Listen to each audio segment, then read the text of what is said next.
আবু জাহেল ঘোষণা দিয়েছে কেউ যেতে পারবে না, কিন্তু লুকিয়ে লুকিয়ে নিজেই যায়। একটা নির্ধারিত সময়ে বিশ্বনবী তেলাওয়াত করতেন, আর ওই তেলাওয়াতের সময় আবু জাহেল, উতবা, শাইবা, ওয়ালিদ ইবনে মুগীরা সবাই লুকিয়ে লুকিয়ে বিশ্বনবীর ঘরের চারদিকে কান পেতে মধুর কণ্ঠের তেলাওয়াত শুনতো। ফ্রি ফ্রি আরামসে শুনতো এই তেলাওয়াত। বিশ্বনবীর তেলাওয়াত যখন শেষ হয়ে যেত, এরা ভাগলপুর দিত দৌড়। ফিরে যাওয়ার রাস্তা থাকতো একটা, কয়টা? দেখা হয়ে যেত। একজন আরেকজনকে দোষারোপ করতো। আবু জাহেল বলতো, কিরে তোরা আসলি কেন? ওরা বলে, তুই এলি কেন?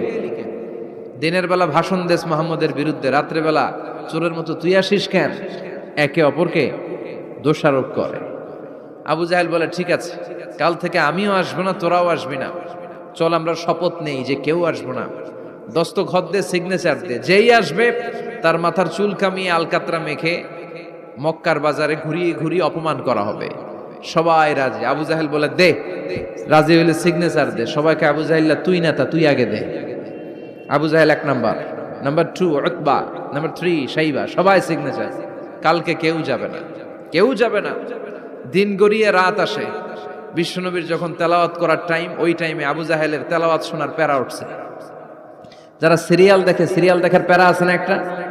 9টায় সিরিয়াল শুরু হবে, 8:30 থেকে প্যারা ওঠে। কথা কন, আমার সিরিয়াল শেষ হয়ে গেল, সব কাজ বাদ দে, তাড়াতাড়ি টিভির সামনে বস, আছে না নাই? আবু জাহেলেরও প্যারা উঠছে, তেলাওয়াত শোনার প্যারা।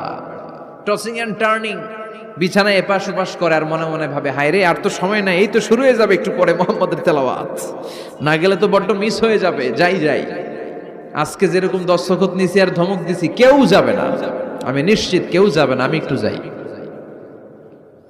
উতবা, শাইবা, ওয়ালিদ ইবনে মুগীরা প্রত্যেকেই প্রত্যেকের ঘর থেকে এই একই কথা ভাবছে যে আজকে তো যেই থ্রেড দিছে আবু জাহিল্লাহ, আজকে কেউ যাবে না, আমি একটু যাই। সুবহানাল্লাহ পড়েন। আজকেও সবগুলো যে হাজির।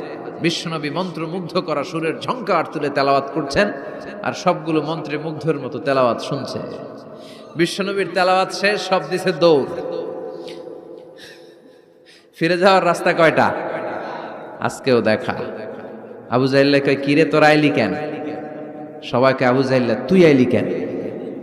একে অপরকে দোষারোপ করে। এই ঘটনাটা শোনানোর উদ্দেশ্য হচ্ছে, বিশ্বনবীর কণ্ঠটা যেন তেন কোনো কণ্ঠ ছিল না, এই কণ্ঠে সুরের ঝংকার ছিল, ঠিক কিনা?